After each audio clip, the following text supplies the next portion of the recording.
목사님을 모시고 저희가 은혜로운 말씀을 듣는데, 목사님께서 로마서 12장 1절부터 2절에 있는 말씀 가지고 예배자의 복된 삶이라고 하는 말씀으로, 제목으로 말씀을 주실 때 여러분 큰 은혜 받으시기 바라고, 우리 목사님 나오실 때 우리 할렐루야 하면서 박수 치겠습니다. 할렐루야.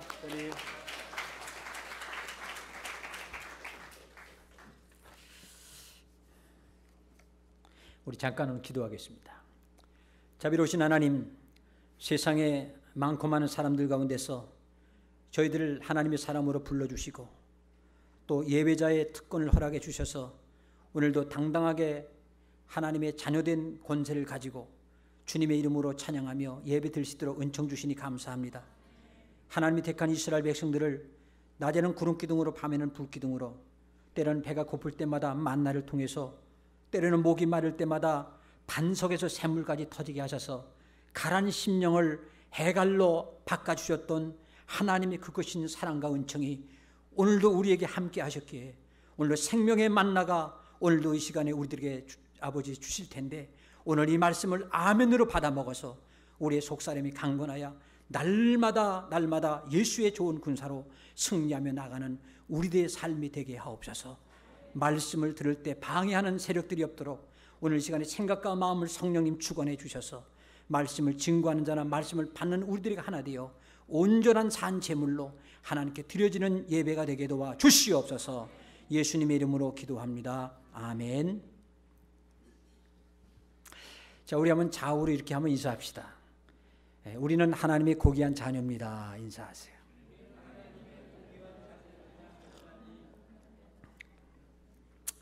현찮네요. 한 번만 따라 합시다. 에덴 교회가 이 땅의 소망입니다. 교회가 이 땅의 소망을 던져줄 수 없다면 더는 가치가 없겠죠. 하나님께서 이 땅에 에덴 교회를 세우신 가장 큰 이유는 교회를 통해서 구원과 영생의 소원을 이루기 위함입니다. 바로 이 사명이 우리의 미션입니다.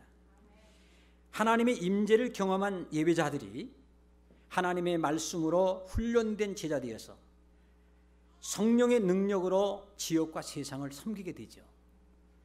교회는 무엇보다도 하나님을 예배하는 자들이 공동체이고, 또 이 모임이 우리의 목적이 아니라 바로 이 세상을 섬기기 위해 불림을 받는다는 것을 분명합니다. 우리는 예배를 통해서 하나님과 교제하고, 또 예배를 통해서 하나님과 동행하고, 또 예배를 통해서 세상을 변화시키며 섬기는 힘을 갖고 있는 사람이 우리들입니다. 여러분, 이 힘이라고 하는 말은 우리에게 어떤 능력이 생기는 것이 아니라 우리로 하여금 하나님과 같은 관점으로 헌신하게 한다는 말입니다. 우리가 예배를 통해서 하나님께 온전히 드린다는 것은 바로 우리의 자격이 아닙니다. 그러므로 우리가 사명에 충실한 사람이 된다는 것은 바로 자격에 대한 문제가 아니라 우리를 사랑하시는 하나님 앞에 나아가는 것입니다. 그래서 우리는 부족하지만 최선을 다하는 겁니다.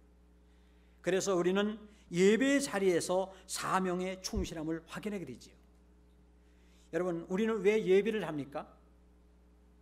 예배하지 않은 어떤 선행과 훈련도 하나님과 관계가 없기 때문입니다. 만일 우리가 예배를 통해서 어떤 기쁨과 감격을 회복하는 것, 바로 그것이 혹시 우리의 만족이나 감정을 만족하게 한다는 것이라고 착각해서는 안 됩니다. 우리가 흔히 착각하는 것이 있습니다. 혹시 우리가 예배를 드리면서 억지로 한다면 잘못된 것이 아닌가요? 하나님의 모든 역사는 억지로가 아닙니다. 자원하는 마음으로. 현재 교회에 많은 사람들이 예배의 지루함을 호소합니다. 모르겠어요. 한국 교회는 그런 것 같아요. 교회에 나가지 않는 가장 큰 이유 중 하나가 예배가 지루하다, 또 설교가 길다. 어느 40대 어머니 대화입니다. 여러분에게 공감이 갈지 모르겠어요. 이 어머니, 나는 예배 드리기 싫은데 세 가지 이유가 있습니다. 첫째가 주일 아침 늦잠 자고 싶어서요. 둘째, 장로님의 대표 기도가 너무너무 길어서요. 오늘 우리 장로님 아주 심플하게 기도 잘하셨어요. 셋째, 성가대에 불협화음이 싫어서요. 그 말을 듣고 있던 어머니가 그럼에도 불구하고 예배를 드려야 하는 세 가지 이유를 이렇게 말합니다. 첫째, 예배는 선택이 아니라 의무이다. 둘째, 예배는 사람과의 관계가 아니라 하나님과의 관계다. 셋째, 너는 담임 목사니까 결석하면 안 돼. 이래도 안 하는 분 뭐예요? 여러분, 학창 시절을 지낸 여러분이라면 모두가 기억할 겁니다. 학교에 가고 싶은 날도 있고 때로는 가기 싫은 날도 있어요. 하지만 학생이기 때문에 가야 됩니다. 혹 여러분 중에는 가정으로 빨리 들어가고 싶은 날이 있는가 하면 어떤 때는 가정을 떠나고 싶을 때도 있어요. 하지만 내가 가정의 한 사람으로서 때로는 아버지이고 때로는 어머니이고 때로는 자녀이기 때문에 다시 가정으로 돌아갑니다. 우리가 하나님을 예배하는 것은 우리가 하나님의 자녀이기 때문입니다. 그리고 그 예배를 통해서 그걸 확인하고 점점 하나님의 뜻을 알아가기 때문이죠. 예배가 우리의 사명과 어떤 밀접한 관계가 있는 것은 예배가 하나의 형식이 아니라 우리의 삶을 드리는 것이기 때문이죠. 여러분, 오늘 본문 말씀을 한번 주목합시다. 오늘 본문에 보면 그러므로 형제들아 내가 하나님의 모든 자비하심으로 너희를 권하노니 너희 몸을 하나님이 기뻐하시는 거룩한 산 제물로 드리라. 이는 너희가 드릴 영적 예배니라. 여러분, 오늘 본문에 보면은 제물이라고 하는 말을 사용했고 그 제사를 수식어로 말로 거룩한 산이라는 형용사가 붙습니다. 제사라고 하는 말을 이해하기 위해서는 구약의 레위기를 먼저 아는 것이 중요해요. 이 제사는 하나님과의 관계를 회복하기 위해서 또 제사장을 중보자로 세우고 제물을 드리는 예식입니다. 그래서 구약 시대에는 제사장이 있었고 피를 흘릴 제물이 필요합니다. 신약 시대로 넘어가면서 중보자이신 예수님께서 단번에 죽으심으로 화목제물이 있었기 때문에 따로 제사장도 제물도 필요가 없어요. 그런 거로 우리 자신이 바로 중보자요 제물이기 때문입니다. 그런데 중요한 것은 제물된 우리에게 예배의 정신이 그대로 살아있어서 산 제물로 드려야 한다는 겁니다. 오늘 시간에 여러분 예배 정신이 있습니까? 이제 우리에게 주는 도전이 있습니다. 뭐냐면 우리의 몸을 드리라는 겁니다. 우리의 몸을 드리라. 우리의 몸을 드린다는 것은 그러므로 구체적인 행위를 동반합니다. 대부분 사람들은 몸보다는 마음을 드림으로 예배를 대신하려고 해요. 그 이유는 마음은 드리기 쉽죠.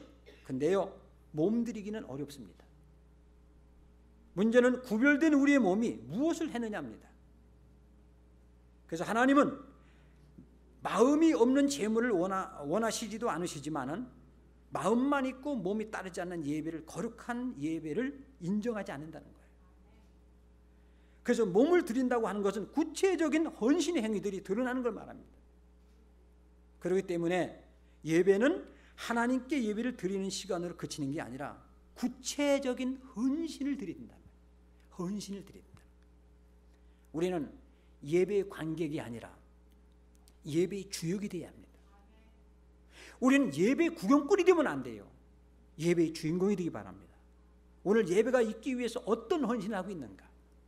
오늘 이런 은혜로운 예배가 있기 위해서 내가 얼마만큼 하나님께 헌신된 모습으로 예배 드리겠는가? 언젠가 대찬 인생이라고 하는 TV 프로그램에서 한 여자 영화 배우에 대한 이야기를 들었습니다. 흔히 말하는 천재 배우인 그녀의 대본은 늘 깨끗하다. 그녀가 천재서가 아니라 너덜너덜하게 연습한 대본 말고 또 하나의 대본을 가지고 다녔기 때문입니다. 여러분, 주연이 된다는 것은 다른 사람보다 외워야 할 부분이 더 많아요. 주연이 된다는 것은 애써야 할 부분이 더 많아요. 그래서 더 노력을 해야 되는 거예요. 예배 시간에 조는 사람들은 대부분 예배의 주역이 아니라 관객이더라고요. 대부분 예배 시간에 조는 사람 보면 대개 보면 예배 시간에 구경꾼이더라고요. 예배의 주역, 예배의 주인공은 절대로 잡음이 들어올 수가 없어요. 다 갖추어진 예배를 관람하는 사람과 예배를 준비하면서 땀 흘리면서 헌신하는 예배가 어떻게 같을 수가 있습니까? 오늘 지금 이 순간이 이런 은혜로운 예배가 되기까지는 보이지 아니하게 땀 흘린 그 헌신과 노력이 있었기 때문에 이런 아름다운 예배가 이루어지는 것입니다. 모든 예배란 하나님에 대한 사랑을 표현하는 방법이고, 예배의 정의를 두 가지로 생각해 본다면 하나는 형식적인 면이고 다른 하나는 내용적인 면입니다. 먼저 형식적인 면에서 예배를 정해 볼게요. 모든 예배란 하나님에 대한 사랑을 표현하는 게 예배입니다. 나는 하나님을 이렇게 사랑하니까 이렇게 살고 싶어요 라는 몸부림이 헌신입니다. 그게 산 제물입니다. 그것이 우리에게 예배 속에 있어야 됩니다. 나는 하나님을 사랑하니까 이렇게 살고 싶어요, 이렇게 행동하고 싶어요. 그 사랑의 몸부림, 그게 예배입니다. 그래서 하나님에 대한 사랑을 표현하는 방법이, 이 모든 표현을 하나님께서 기뻐 받으신다는 사실을 인정해야 됩니다. 단지 중요한 전제가 있다면 요한복음 4장 23절 24절의 말씀입니다. 아버지께 참되게 예배하는 자들은 영과 진리로 예배할 때가 오나니 곧 이때라. 아버지께서 자기에게 이렇게 예배하는 자들을 찾으시니라. 하나님은 영이시니 예배하는 자가 영과 진리로 예배할지니라. 예수님께서 말씀하시는 이 예배 기준이 뭐냐면 영과 진리입니다. 영과 진리. 어떤 형식으로 드려야 할 것을 말씀하지 않으셨습니다. 교회마다, 교단마다 예배의 순서나 방법은 다 다양하더라고요. 그러나 예배의 본질은 하나님을 사랑하고 그 사랑을 표현하는 몸부림이 바로 예배입니다. 그래서 진정한 참 예배는 반드시 그 안에는 뭐가 있어야 돼요? 헌신이 있어야 됩니다. 왜? 사랑의 표현이기 때문에. 그래서 적극적인 의미에서 예배에 대한 형식적 정의를 내려보겠습니다. 하나님에 대한 사랑을 표현하는 방법은 서로 달라도 신령과 진리로 드리는 것이라고 성경은 말씀하고 있습니다. 예배는 어떤 다른 모양과 환경에 있는 사람들이 모여서 하나님에 대한 사랑을 표현하는 겁니다. 그리고 하나님은 이 모든 것을 기꺼이 기쁘시게 받으시죠. 그래서 때로는 열린 예배, 때로는 찬양 예배, 때로는 헌신 예배, 여선계 헌신 예배, 무슨 사랑방 헌신 예배, 여러 가지 이름을 붙어서 뭔가 하나님을 사랑한다고 하는 몸부림을 표현하는 게 예배입니다. 그래서 예배 순서는 다양한 겁니다. 그 이유는 하나님에 대한 사랑을 표현할 수 있는 방법을 가지고 나가기 때문입니다.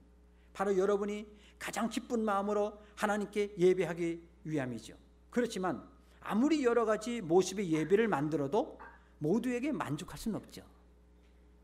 왜? 하나님은 한 사람보다는 더 많은 사람들을 통해 예배받기를 원하시고 더 많은 사람들의 사랑을 알고 싶어 하십니다. 그렇기 때문에 예배의 어떤 모양과 형식이 여러 가지로 나눠져 있습니다. 예배는 위대하신 하나님을 맛보고 경험할 수 있는 것입니다. 그래서 우리가 예배 중에 하나님을 만나고 또 알지 못하게 된다면 여러분 하나님의 마음이 얼마나 아플까요? 예배에 있어서 어떤 음악은 아주 중요한 비중을 차지하며 하나님을 찬양하는 데 중요한 수단이지만은 음악 자체가 예배가 아니라는 사실을 우리는 압니다. 우리는 가끔 이런 착각을 합니다. 내가 좋아하는 스타일의 음악으로 하나님을 찬양하면서 하나님께서 좋아하실 것이라고 말이죠. 여러분 음악적 기술이 예배의 음악이라는 부분만을 놓고 볼 때 도움이 될지 모르지만 하나님이 화려하고 대단한 음악적 수준을 예배로 받으시는 것이 아니라는 사실을 알아야 됩니다. 그래서 하나님을 예배하는 음악을 때로는 장르, 때로는 음악적인 효과, 때로는 어떤 곡의 템포, 때로는 사용하는 어떤 악기들과 무관합니다. 하나님은요 빠르거나 때로는 느리거나 조용하거나 시끄럽거나 새로운 것이거나 오래된 것이거나 다 당신의 것이기 때문에 모두 다 사랑하시고 용납해요. 그래서 우리는 개개인의 어떤 음악적인 취향이 다 다르기 때문에 좋고 싫음이 있을 수 있지만은 하나님은 모두가 당신이 만드신 것이기 때문에 그 모두를 좋아하십니다. 신령과 진리로 하나님께 예배 드린다면 그것은 예배의 모습입니다. 여러분, 하나님은 우리의 다양성을 존중하시고 다양한 모습으로 드려지는 예배를 받기를 원하세요. 나와는 다른 성격의 예배라고 해서 우리가 잘못된 예배라고 판단하면 안 됩니다. 둘째로 영적인 측면에서 예배를 말씀드릴게요. 예배를 어떤 내용적인 면에서 정의해 보겠습니다. 오늘 본문에 중요한 단어가 나옵니다. 어떤 단어가 나오냐면 그러므로 형제들아 내가 하나님의 모든 자비하심으로 너희를 권하노니 너희 몸을 하나님이 기뻐하시는 거룩한 산제물을 드리라. 이는 너희가 드릴 영적 예배니라. 여기 보니까 영적 예배라는 말이 나옵니다. 영적 예배. 이것은 뭐냐면 예배의 내용적인 측면에서 예배를 정의하는 것입니다. 예배의 주체는 하나님인데 나로 착각하여 내 기분이나 상황과 타인과의 어떤 관계의 문제 등으로 예배를 제대로 드리지 못할 때가 있어요. 예를 들어서 나는 저 사람하고 예배 드릴 수 없어. 나는 저 사람 때문에 교회를 떠날 거야. 나 저 사람만 보면 은혜가 안 돼. 어떤 이런 의식을 가지고 하나님께 집중하지 않고 사람에게 집중하다 보니까 은혜를 못 받는 거예요. 여러분, 하나님은 바로 그 사람과 함께 나를 예배하라고 성경은 말씀하고 있어요. 가만히 생각해 보십시다. 우리가 영적 예배라고 하면서 사람과의 관계를 더 중요시 여기지 않습니까? 내가 하나님과의 관계에 집중될 때는 다른 사람이나 환경이 문제가 되지 않지만 하나님과의 관계에 흐트러지고 깨어지면 영적인 예배를 드리지 못하는 쓸데없는 핑계가 생기는 거예요. 하나님께서 산상수훈 말씀을 보면 마태복음 5장 23절 24절에 이렇게 말합니다. 23절에 그러므로 제물을 제단에 드리다가 거기서 내 형제에게 원망할 만한 일이 있는 줄 생각나거든. 24절 예물을 제단 앞에 두고 먼저 가서 형제와 화목하고 그 후에 와서 예물을 드리라. 우리들이 이 부분에서 얼마나 약합니까? 이 구절에서 우리가 얼마나 자신 있게 당당하게 말할 수 있을까요? 영적인 예배에 대한 또 하나의 오류가 뭐냐면 예배를 마치 미신처럼 생각하는 겁니다. 예배는 두려운 감정을 제어하는 수단이 아닙니다. 예배를 드리지 않으면 잘못될 것 같은 어떤 불길한 예감 때문에 주일 성수를 한다면 이건 잘못된 겁니다. 어떤 성도가 사업자 출장을 가게 됐어요. 그래서 출장 기간에 주일이 끼었습니다. 그래서 이 성도는 주일을 거르지 않는다고 말합니다. 그러면서 예배드리지 않으면 꼭 안 좋은 일이 생긴다는 말을 덧붙입니다. 언뜻 들어보면 주일을 빼먹지 않은 좋은 신앙 같지만 하나님이 기뻐하시는 산 제물을 드리는 예배자는 아니라는 겁니다. 왜냐하면 하나님은 우리에게 두려움의 대상이 되기를 원치 않으십니다. 사랑과 기쁨이 넘치는 관계에서 만나기를 원하시는 분이에요. 그래서 우리 예배를 통해서 하나님과 친밀한 관계, 인격적인 관계를 형성해야 됩니다. 그래서 예배는 의무감에서 드리는 것, 미신적인 마음으로 드리는 것이 아닌 그야말로 사랑의 관계 속에서 드려지는 예배가 되어야 됩니다. 예수님은 그 당시 잘못된 어떤 종교와 예배의 형태에 대해서 분명히 답을 제시합니다. 하나님은 영이시니. 이 말씀을 통해서 예수님이 하고 싶으셨던 건 뭐냐면 하나님은 사물이 아니라 말입니다. 하나님은 돈이 아니에요. 하나님은 권력이 아니에요. 하나님은 사물이 아니에요. 하나님은 영이십니다. 그래서 하나님은 우리와 영적인 관계를 맺기를 원하시지 어떤 육적인 것, 세상적인 것과 관련되어서 관계를 맺기를 원치 않는다는 것이죠. 여러분, 예를 들어볼까요? 아이들을 키울 때의 일입니다. 부모가 학교에 찾아가서 선생님께 조그만 선물을 드렸어요. 그랬더니 선생님이 이렇게 말을 하더랍니다. 아니, 학기가 끝나는데 왜 이런 것 가지고 오냐고. 왜일까요? 학기 초에 가져다 주는 분은, 학교 초에 가져다 주는 선물은 뇌물이지 감사의 선물이 아니기 때문입니다. 여러분, 우리는 선물을 드리고 싶지요, 뇌물을 드리고 싶지 않다는 거죠. 다시 말해서 하나님은 예배를 통해서 우리에게 감사의 고백을 받고 싶은 분이지 어떤 조건적인 예물을 받으시는 분이 아니라는 것이죠. 그래서 예배 드리는 우리의 시간과 물질과 재능이 조건적인 것 혹은 물질적인 것이 되어서는 안 된다는 말이에요. 그러니까 우리는 흔히 내가 이만큼 충성하면 하나님께서 무엇을 해주시겠지, 내가 이만큼 헌금하면 하나님이 더 큰 거 주시겠지. 물론 주시죠. 그러나 그것이 우선순위가 되면 나는 잘못된 예배관을 갖고 있다는 거예요. 내가 이만큼 충성하면 하나님께서 무엇을 주시겠지라고 생각하는데 그 생각 자체가 예배의 본질에서 벗어난 겁니다. 오늘 본문에 하나님이 기뻐하시는 것을 어떻게 충족시킬 수 있다고 생각하십니까? 가만히 묵상해 보십시다. 하나님께서 무엇을 기뻐하실까? 아무리 생각을 해도 특별하게 구별되는 것을 기뻐하지 않을까요? 구별되는 것. 우리가 어느 장소에서나 예배를 드릴 수 있습니다. 왜냐하면 하나님께서는 장소에 매여 있는 분이 아니십니다. 왜냐하면 하나님께서는 장소에 매여 있는 분이 아니라 우리가 어떤 시간에 예배를 드리든 관계가 없습니다. 왜냐하면 하나님께서는 시공간을 초월하시는 분입니다. 그런데 여기 우리의 오류가 뭘까요? 하나님은 영이시라는 진실 앞에서, 시간과 공간을 초월하시는 하나님 앞에서 우리가 드려지는 예배가 우리의 어떤 평의를 도모하기 위한 거짓 고백이 되어서는 안 된다는 말이죠. 가만히 한번 생각해 보세요. 예배가 뭘까요? 하나님이 계신 곳이 우리가 머물러 서는 것이 예배일까요? 아니면 우리가 있는 것으로 하나님께 오셨으면 하고 바라는 것이 예배일까요? 물론 예배를 드리지 않는 사람보다 예배를 드리는 사람이 훨씬 더 훌륭합니다. 하지만 자기 중심적인 예배를 드리는 것보다 하나님 중심적인 예배를 드리는 것이 훨씬 더 중요한 겁니다. 오늘 우리가 에덴교회라고 하는 건물에서 함께 예배를 드리는 의미는 우리의 신앙 고백으로 그 장소를 거룩하게 구별하여 드렸다는 것이고, 그것이 성도 간의 거룩한 약속입니다. 교회에서 예배를 드린다는 것은 성도 간의 거룩한 약속입니다.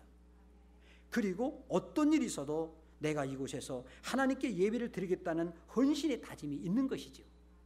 그러므로 그 약속보다 더 중요한 하나님의 임재와 선교를 위하여 장소를 옮겨진다면 의미가 있지만은 만일에 나의 어떤 편의대로 또 자의대로 장소가 옮겨진다면 바람직하지 못합니다.